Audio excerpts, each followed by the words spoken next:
we're on. And we're on. We're on. We're totally on. Good afternoon, everyone. And Jim. Hi, Jim. Hi, Jim. Hi, Tom. Jim's a woman.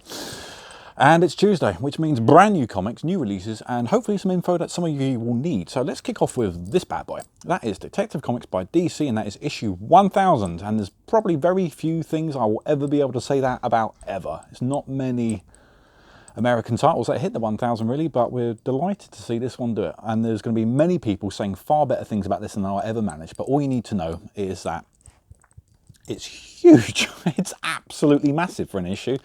And beautiful wrap cover here on the main by Jim Lee. A few quick words about this issue as well. There are, as many of you know, decade variants as well, and our suppliers have been totally overrun by demand for this issue, so they're running a little bit behind. We're anticipating to receive those decade variants a little bit later this week, so if you've pre-ordered those from us, or you have them on order from us, you will be getting them. They're just going to be following in a few days, so bear with us and everything will be back to normal for you very, very soon indeed. More DC and more massive issues. That is Heroes in Crisis number 7. Very indicative cover there from Superman. I shall leave that entirely to your imagination. Just look at the bloodied hammer. More on that in a bit.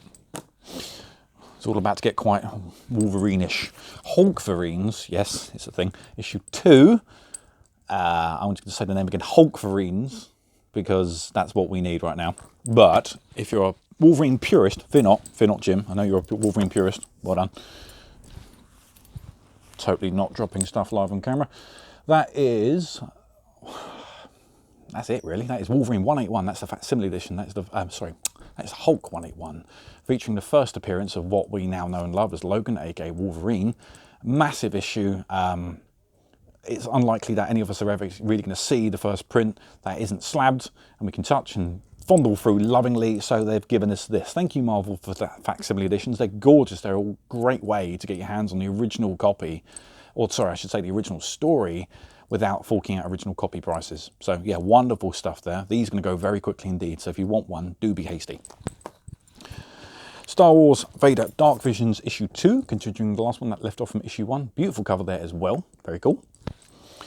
Another issue 2, this one is Sharky the Bounty Hunter. Mark Miller continues to Netflix glorious, and illustrated by Simone Bianchi. So if you haven't flicked through this already, that's a lot of fun. Mark Miller doing his usual thing.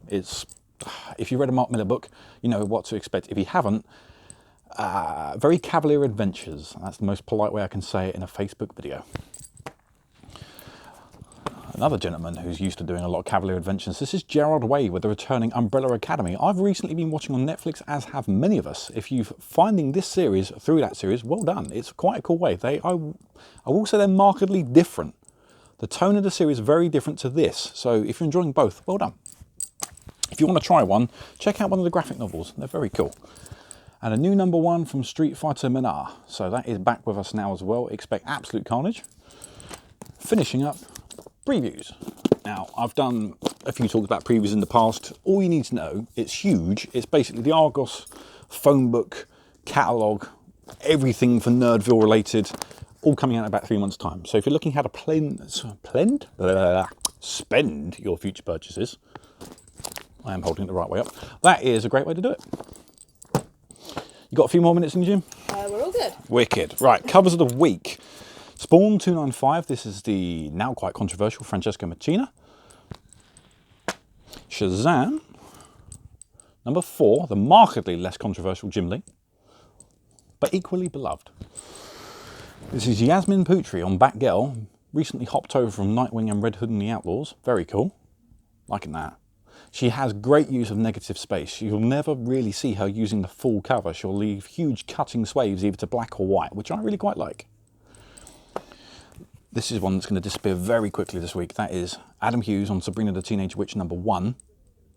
But I'm going to give it to this one. Now, you won't see too many of these in shops, so be hasty. This is Ben Oliver. He's done some great stuff on Nightwing covers, and he's becoming more of a name. More of you becoming aware of this guy. But that is the Batman Beyond cover this week. I love that.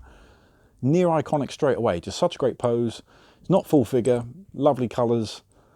Yeah, digging that like all hell. Cool. Hope that's enough. Enjoy, everyone, and we'll catch you all very, very soon. Enjoy.